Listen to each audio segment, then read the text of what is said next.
With just over 2 years left until the expected opening of Universal's Epic Universe, the changes and progress seem to be happening too fast to keep up with. Roller coasters are seeing their entire circuits completed, themed elements are being installed, and several more buildings are being enclosed, hiding their secrets inside.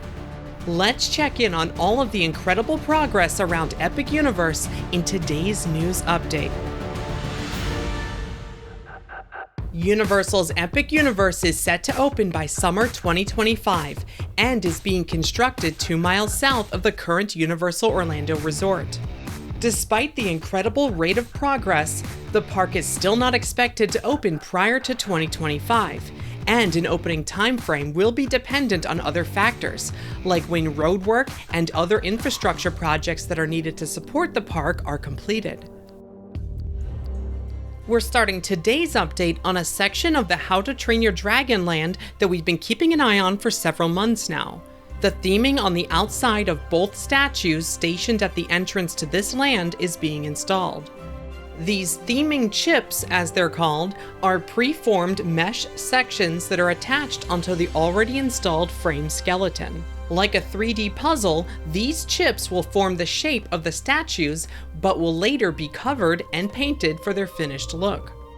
These 2 statues will be the first things that greet visitors entering the How to Train Your Dragon area, and can be seen directly in front of the land's portal entrance. They were expected to look like the statues seen at the beginning of the 3rd film, and it appears that they are. The statue on the left is of a Viking, and the one on the right is a dragon, showing how at this point in the stories they were living together in harmony. These massive statues are situated within a large lagoon, so they will appear to be in water, just as they are in the film. Permits filed with the county say that natural gas lines were installed, leading to the statues for a flame effect. Track for the launched roller coaster that runs through this section of the land continues to be installed. What appears to be an overbanked turn, where the coaster will head below the water level of the lagoon, has been installed.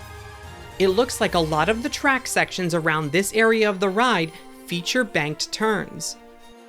What may be the ride's second launch is installed and wrapped in plastic to protect the track during construction. According to earlier plans, a structure with decorative rockwork may be set to be built around this section of the ride, with a kids' play area set in front of it. The roller coaster is expected to feature a dual load station, and you can see where the track forks into 2 paths coming into the station here. Near the roller coaster's entrance area and station, the land's central restaurant continues to take shape. Expected to be themed as the Great Hall, the massive columns from the main dining room can be seen, as the first wall for this structure is being raised into place behind them. The land's other restaurant, an outdoor quick service location, has seemingly appeared out of nowhere.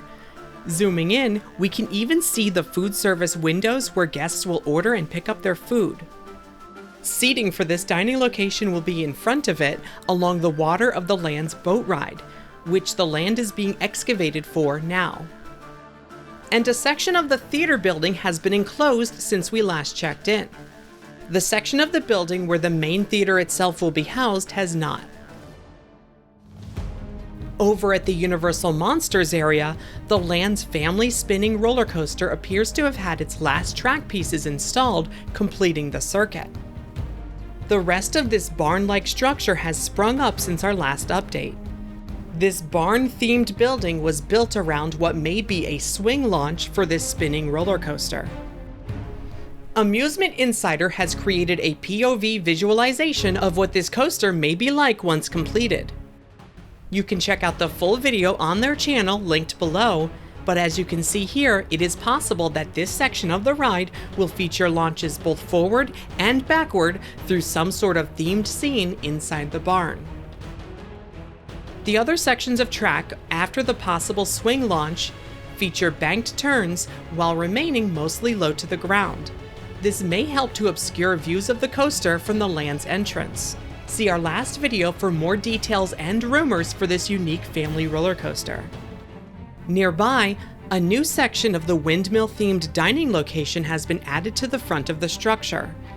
These sections of the building are covered with a weatherproofing material, so it's possible that they may be covered with dirt to create a hill that the windmill will appear to be sitting on.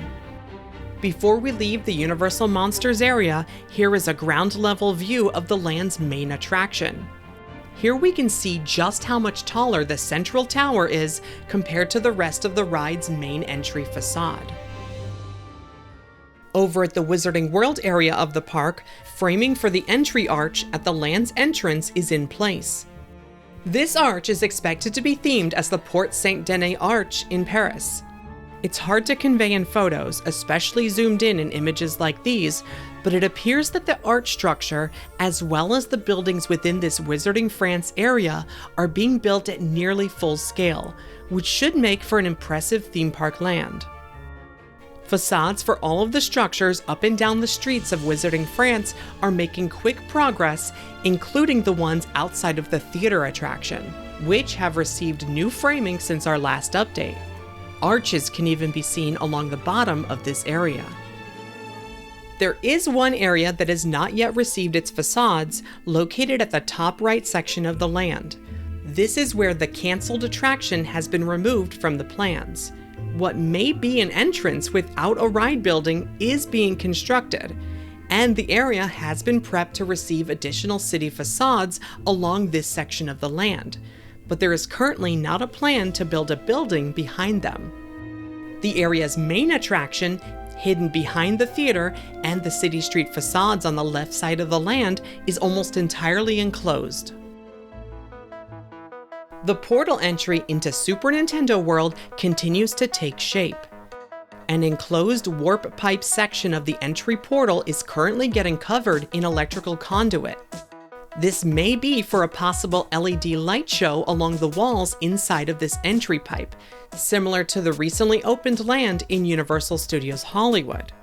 Unlike the land in Hollywood, rumor has it that Epic Universe's entry tunnel will be getting an escalator that will take us from the ground level of the park's hub up to the second level of Super Nintendo World.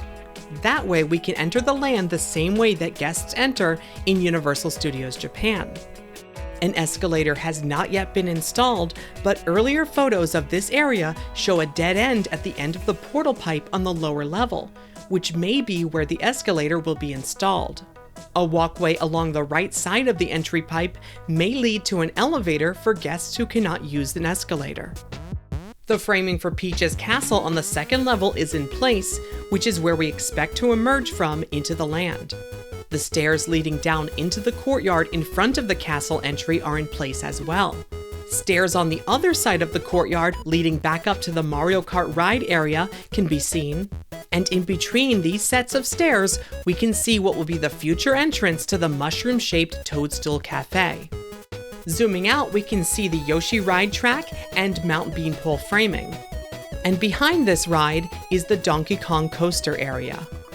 Outside of this land, the retail location we believe will feature Nintendo merchandise is now fully enclosed.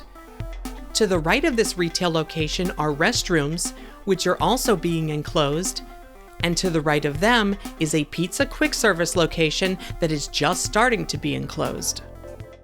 Near the front of the park, the two entry area structures have made great progress in recent weeks. This structure on the left is expected to contain the park's largest gift shop. The structure on the right is thought to house guest services, as well as things like wheelchair and stroller rentals, lockers, and more. The basement level for the round flat ride at the center of Epic Universe has now been fully enclosed, only leaving an opening in the center for what permits have called a ride pit.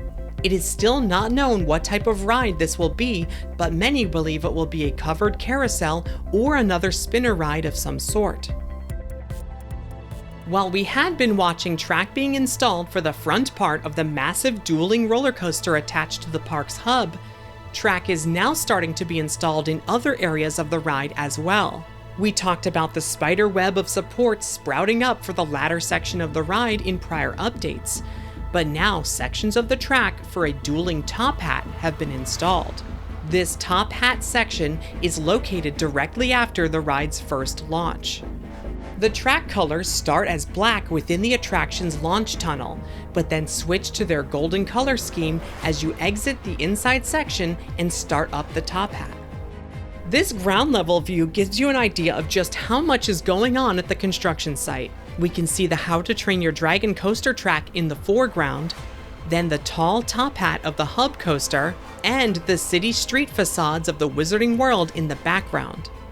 The top hat is not expected to be the tallest section of the hub coaster, which is rumored to be named Starfall Racers and manufactured by Mack Rides. A section that comes after the ride's second launch, rumored to be nicknamed the Celestial Spin, will be taller. This will be a patented barrel roll where the two tracks wrap around one another. Estimates put the top hat at around 120 feet tall, while the Celestial Spin move may be over 140 feet off the ground. Although these are only guesses and actual heights may vary, but the coaster has been rumored to be under 150 feet in general. Zooming way out, all the way across the street from the park, we'll end today's update with a look at the Project 912 Hotel. Unlike the hotel at the back of the park, major construction on this one is nearly complete, with most of its walls having been lifted into place.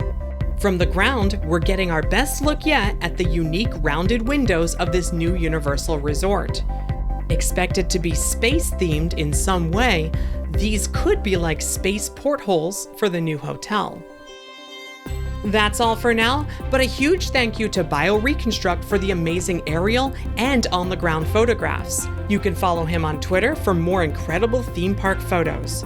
See our Everything Epic Universe playlist for a complete list of every single ride coming to the new park. And be sure to subscribe to the channel to never miss an update. For even more information, as well as behind-the-scenes posts, your name in the credits, and more, consider joining our Patreon to support what we do. Patreon.com/themeparkstop. Thanks for watching. See you next time.